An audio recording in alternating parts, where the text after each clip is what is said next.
అందరికీ నమస్కారం. నేను మీ మురళిని. జగన్ గారు పాదయాత్ర చేస్తున్నారు. చాలా ఆనందపడాల్సిన విషయం నిజంగా. ఎందుకనంటే ప్రజల యొక్క కష్టాలు తెలుసుకోవడానికి నాయకుడు ప్రజల్లోకి వస్తున్నాడు అని అంటే అది ఆనందమే కదా. మన కష్టాలన్నీ చెప్పుకోవచ్చు. మనకున్న కష్టాలన్నీ చెప్పుకుంటే ప్రభుత్వం అధికారంలోకి వచ్చినప్పుడు మన కష్టాలు తీరుస్తారు. గత రోజుల్లో అంటే గత 10 సంవత్సరాలు కానివ్వండి, 15-20 సంవత్సరాల్లో కానివ్వండి, మరి అదే కదా జరిగింది. రాజశేఖర రెడ్డి గారు పాదయాత్ర చేసినప్పుడు అప్పుడు ఆ రోజుల్లో 5,000 నుంచి 7,000 వరకు 7,000 కిలోమీటర్ల వరకు తన పాదయాత్ర చేస్తే తన కాళ్ళు బొబ్బలెక్కేస్తే అప్పుడు కూడా తిరిగినటువంటి ప్రజలు కూడా కళ్ళంబట నీళ్లు తెచ్చుకుంటూ రాజన్న రాజరికంలోకి రావాలి, రాజన్న ప్రభుత్వం ఏర్పాటు చేయాలని ప్రతి ఒక్కరూ దబా దబా దబా దబా ఓట్లు గుద్దారు. గుద్దిన దానికి ప్రతిఫలం అనుభవించారు నిజంగా. ఎందుకనంటే ఆ రోజుల్లో నిజంగా రాజశేఖర రెడ్డి గారు మహానుభావుడు. అతను అధికారంలోకి వచ్చిన వెంటనే తను చేసినటువంటి మొట్టమొదటి మంచి పని, అప్పుడు ఆ రోజుల్లో ఎవరికి రాలేదు అటువంటి ఆలోచన, 108 అంబులెన్స్. అప్పటి వరకు రోడ్డు మీద ఎవరైనా పడి చచ్చిపోయారంటే ఇంకొకటి ఎవడో వచ్చి ఆ వెహికల్లో ఎక్కించుకుని తీసుకుని వెళ్ళాలి. అప్పుడు అంబులెన్స్లు ఉండేవి కాదు కాబట్టి ఈ లోగాడు బ్రతికితే బ్రతుకుతాడు, పోతే పోతాడు. ఇటువంటివన్నీ దృష్టిలో పెట్టుకుని 108ని తీసుకొచ్చారు. తర్వాత ఆరోగ్యశ్రీ పథకం. ఈ ఆరోగ్యశ్రీ అప్పుడు అంతకుముందు ఎవరికైనా అనారోగ్యం వచ్చిందంటే పక్కింటోనో ఎదుటింటోనో తెలిసిన వాళ్ళనో ఎవరి దగ్గర ఒక డబ్బులు అప్పులు చేసుకుని హాస్పిటల్లోకి వెళ్ళి గవర్నమెంట్ హాస్పిటల్లో ఉంటే గవర్నమెంట్ హాస్పిటల్లో ఉండి అప్పుడు కూడా ఆ గవర్నమెంట్ హాస్పిటల్లో కూడా సరైన వసతులు ఉండేవి కాదు, సరైన ఎక్విప్మెంట్ ఉండేది కాదు, మంచి మంచి డాక్టర్లు ఉండేవారు కాదు. వాట్ ఎవర్ ఎన్నో 1,00,000 కష్టాలు. అంటే సీత కష్టాలు సీతవి, పీత కష్టాలు పీతవి. అప్పుడు ప్రభుత్వాల కష్టాలు ప్రభుత్వాన్ని, డాక్టర్ల కష్టాలు డాక్టర్లు. ఇట్లా అప్పుడు ఏమీ కూడా అభివృద్ధికి ఆమెడు దూరంలో ఉన్నటువంటి రాష్ట్రాలని కాస్త అభివృద్ధి పదం వైపు పరుగులు పెట్టించిన మొదటి వ్యక్తిగా, మరి అలాగే చివరి వ్యక్తిగా రాజశేఖర రెడ్డి గారిని మనం చెప్పుకోవచ్చు. నిజంగా నిజం మనం ఒప్పుకోవాలి. ఎందుకు అనంటే 108 తీసుకొచ్చినటువంటి ఒక మహామనిషి రాజశేఖర రెడ్డి. తర్వాత ఆరోగ్యశ్రీ. నిజం చెప్పాలి అని అంటే 5 లక్షలు 6 లక్షలు ఆరోగ్యశ్రీలో పెట్టి ప్రజలు ఆరోగ్యంగా ఉన్నారు, ప్రజలు ఏదైనా వస్తే ధీమాగా హాస్పిటల్కి వెళుతున్నారు, కార్పొరేట్ వైద్యం చేయించుకుంటున్నారు అని అంటే రాజశేఖర రెడ్డి కారణం. ఆ దివంగత నేత రాజశేఖర రెడ్డి గారు తీసుకొస్తున్నటువంటి దాన్ని రాజకీయ ప్రక్షాళన అనండి, లేదా రాజకీయాల్లో ఒక సరికొత్త పొంతలు తొక్కింది రాజకీయం అని అనండి, వాట్ ఎవర్. అతను చాలా మంచి పని చేశారని చెప్పుకోవాలి. అయితే రాజన్న రాజ్యం అంటే రాజశేఖర రెడ్డి గారు మరణించిన తర్వాత రాజన్న రాజ్యం మళ్ళీ వస్తుంది అని ఆశపడ్డ వాడికి రాజన్న రాజ్యం కాదు కదా రాక్షస రాజ్యం వచ్చింది అని మాట్లాడుకున్నారు కూడా. ఎందుకనంటే ప్రతిపక్షం అంటే జనాల్లో ఉండాలి, జనంతో మమేకం అవ్వాలి, ప్రజల సమస్యల పరిష్కారం కోసం పోరాటం చెయ్యాలి. ఆ పరిష్కారం దొరకనంతసేపు పోరాటంలోనే ఉండాలి. కానీ నేను ఏమీ చేయను, నేను యలంక ప్యాలెస్లోనే ఉంటాను, బెంగళూరుకి వెళ్తాను, తాడేపల్లి వస్తాను అని చెప్తున్నారు జగన్మోహన్ రెడ్డి గారు. మరి కూటమి ప్రభుత్వంపై వ్యతిరేక ప్రారంభం అయిందని ప్రజల్లోకి వెళ్ళి పోరాటం చేయాలని పిలుపునిస్తున్నారు, బాగానే ఉంది. పార్టీ శ్రేణులు కూడా తల ఊపుతున్నాయి, బాగానే ఉంది. మరి 2 ఏళ్ల సమయం దాటిపోయింది కదా, ఇంకా 3 ఏళ్ల వ్యవధి మాత్రమే ఉంది, 1.5 కాలంలో పాదయాత్ర ప్రారంభం అవుతుంది అని చెప్తున్నారు కదా. అంటే 2029 వేసవిలో ఎన్నికలు ఉండగా చివరి ఏడాది అంటే 2028లో పాదయాత్ర ఉంటుందని తాజాగా చిన్న హింట్ అయితే ఇచ్చారు మన జగన్మోహన్ రెడ్డి గారు. అంటే ఈ పాదయాత్ర మొదలు పెడతారా లేదా అన్నది మనం విషయం పక్కన పెడదాం. ఇక్కడ మనం పాయింట్లోకి వద్దాం. 2024కి ముందు అంటే ఎలక్షన్స్కి ముందు లోకేష్ పాదయాత్ర చేశారు. తను కూడా ప్రజల్లోకి వెళ్ళారు, అందరినీ కలుపుకుని వెళదాం. తను కూడా కొన్ని కష్టాలు చూశారు, ప్రజలకు ఏం కావాలో తెలుసుకున్నారు, అధికారంలోకి వచ్చింది, తను చేస్తున్నారు. అయితే లోకేష్ పాదయాత్ర చేస్తున్నప్పుడు రాజకీయంగా చెయ్యాలి అని పెద్దలు చెప్పే మాటలు మనం పట్టించుకోకపోతే ఇదిగో ఇట్లాగే వస్తాయి. అప్పుడు లోకేష్ పాదయాత్ర చేస్తుంటే జగన్మోహన్ రెడ్డి గారు పెట్టినటువంటి కష్టాలు అన్నీ ఇన్ని కావు.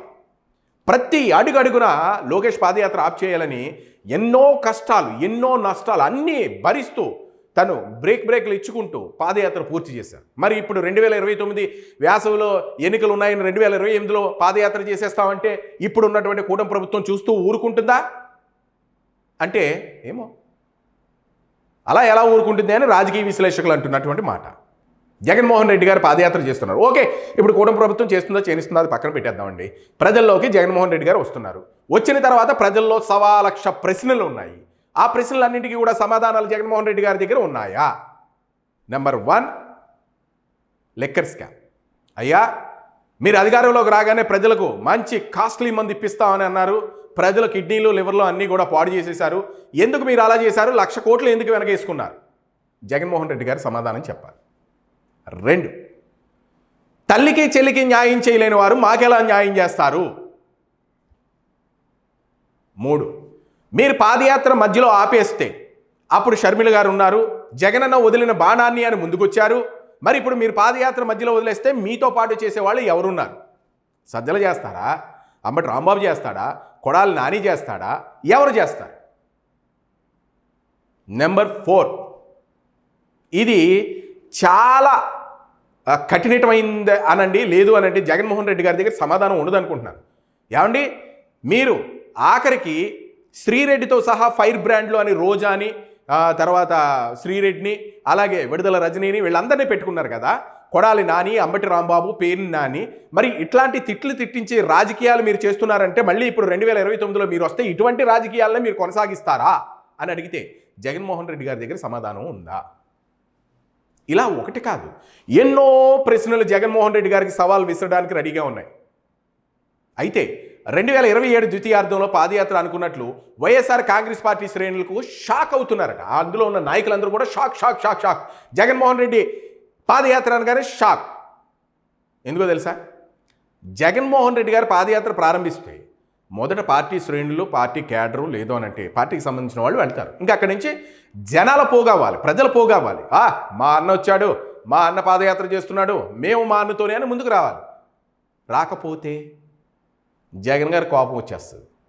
జగన్ గారు చిందులు తొక్కేస్తారట. జనాలు లేకపోతే అసలు ఆ పాదయాత్ర చెయ్యను అని భీష్మించి పాదయాత్ర ఏంటి? జగన్ గారు వచ్చారు అని అంటే అక్కడ ప్రజలు ఉండాలి. ఇంచుమించు 4 లారీలు 5 లారీలు ప్రజలు ఉండాలి. ఇక్కడ ఉండి జై జగనన్న అంటే హుషారు వస్తుంది. హుషారు వస్తే ముందుకెళ్తారట. మరి ఇదంతా కూడా సన్నిహితులు చెప్తున్నటువంటి మాటలు, మనకి కూడా పూర్తిగా తెలియదు. మరి అలా అంటారో లేదో, సన్నిహిత వర్గాల దగ్గర నుంచి జగన్ గారికి ప్రజలు కనిపిస్తేనే, జనాలు కనపడితేనే ముందుకి తొక్కుకుంటూ ముందుకెళ్తారని చెప్తున్నారు. మరి జనాలు వస్తారా? జనాలు రాకపోతే మన పరిస్థితి ఏంట్రా అని ఆయా నియోజకవర్గ ఇన్ఛార్జీలు కానివ్వండి, మంత్రులు కానివ్వండి, మాజీ మంత్రులు కానివ్వండి తలలు పట్టుకుంటున్నారట. మరి జనాలు తీసుకురావాలి అని మనం ఏమైనా వాహనాలు పెట్టినా జనాలు వస్తారా? మనల్ని రాళ్ళు పెట్టి కొడతారా? ఏం చేయాలి? ఎంత డబ్బులు ఇచ్చినా కొద్ది మందిని తీసుకుని రాగలం, లేదా కొన్ని వందల మందిని తీసుకురా, వేల సంఖ్యలో, లక్షల సంఖ్యలో ఎక్కడి నుంచి మనం తీసుకురావాలి? వస్తారా? రారు కదా. మనం చేసిన తప్పులు అటువంటివి కదా అని తలలు పట్టుకుంటున్నారు. ఏమో అదేమవుతుందో తెలియదు. కానీ అయితే 2019 ఎన్నికలకు ముందు అంటే 2017లో పాదయాత్ర మొదలుపెట్టారు జగన్మోహన్ రెడ్డి. కానీ ఇప్పుడు అలా కాదు కదా.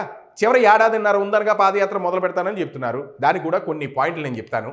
అప్పటి వరకు మీరే ప్రజా పోరాటాలు చేయండి అని బదులిస్తున్నారు ఎవరైనా వాళ్ళ నాయకులతోనూ. ప్రజా పోరాటాలు ఎక్కడ చేస్తున్నారు?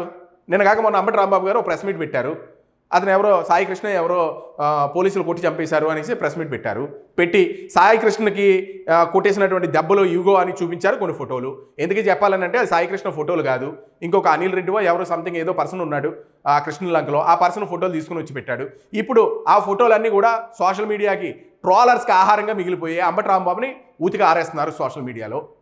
మరి ఎలా కుదురుతుంది?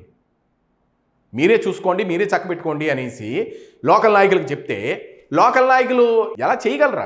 జగన్మోహన్ రెడ్డి గారు రెస్ట్ మోడ్లో ఉంటున్నారు. బెంగళూరు నుంచి తాడేపల్లి ప్యాలెస్కి వస్తున్నారు. షటిల్ సర్వీస్ చేస్తానని తేల్చి చెప్పేస్తున్నారు. ఇంక చెప్పడానికి ఏముంది, నేను అలాగే వస్తాను అని చెప్తున్నారు. అయితే జిల్లాల పర్యటనపై కానీ పార్టీ ప్లీనరీ గురించి కానీ ప్రస్తావన లేదు. అంటే ఇప్పుడు మొన్న మహానాడు పెట్టారు, కార్యకర్తల్లో నాయకుల్లో జోష్ నింపడానికి. మరి పార్టీ ప్లీనరీ పెట్టారా జగన్మోహన్ రెడ్డి? పెట్టలేదే. పెట్టినప్పుడు కార్యకర్తలు ఎక్కడి నుంచి వస్తారు? వాళ్ళలో భరోసా ఎవరు నింపుతారు? నాయకుడిగా మీరు నింపకపోతే ఎవరు నింపుతారు? ప్లేనరీ కాస్త ఫ్లాప్ అవుతుంది. ఇంకొక 3 సంవత్సరాలు ఉంది. 3 సంవత్సరాలు కనీసం ఒక 2 ప్లేనరీలు అన్న పెట్టాలి. అది కూడా లేదు. Okay, next. కేవలం కూటమి ప్రభుత్వం అయిన వ్యతిరేకత బలంగా నమ్ముతున్నారు. అంటే కూటమి ప్రభుత్వం మీద ఇప్పుడు ఏమైనా వ్యతిరేకత ఉందా ప్రజల్లో? బలమైన వ్యతిరేకత కూటమిపై ఉందని చెప్తున్నారు. ఎక్కడ ఉంది? కూటమిపై వ్యతిరేకత పతాక స్థాయిలో ఉన్నందున తన అవసరం ఇప్పుడే రాదని, చివరి నిమిషంలో తాను వస్తే చాలని అనుకుంటున్నారంటే జగన్ రెడ్డి గారు. అంటే ఇప్పటి వరకు కూటమి ప్రభుత్వాన్ని జనాలందరూ చేదరించుకుంటున్నారు, చీ కొడుతున్నారు. ఇంకా నేను వస్తే బ్రహ్మరథం పడతారని చెప్తున్నారు. మరి ప్రజాక్షేత్రంలో అలా ఉందా?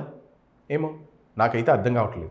ఇప్పటివరకు ఎవరు చూసినా బ్రహ్మాండంగా రోడ్లు పడ్డాయి, బ్రహ్మాండంగా పథకాలు వస్తున్నాయి.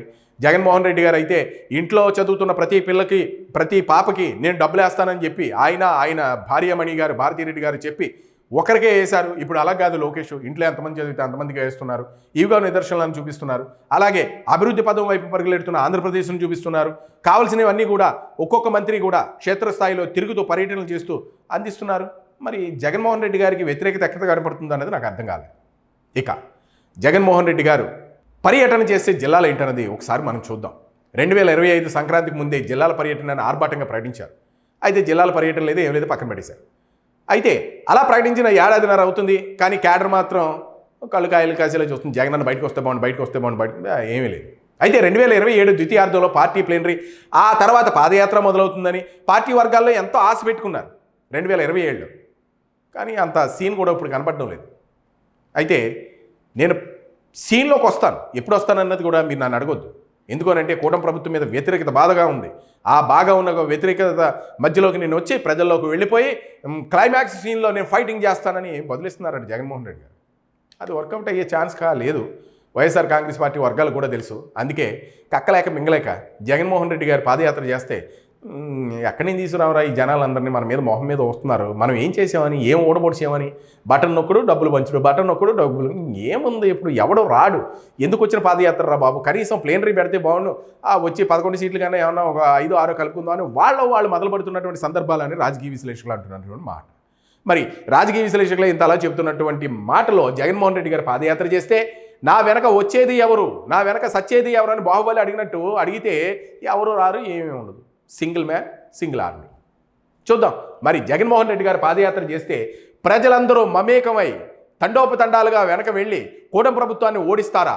మీ అభిప్రాయాలు ఏంటో కామెంట్ రూపంలో తెలియజేయండి. అలాగే వీడియోని లైక్ చేయండి, షేర్ చేయండి. Thank you.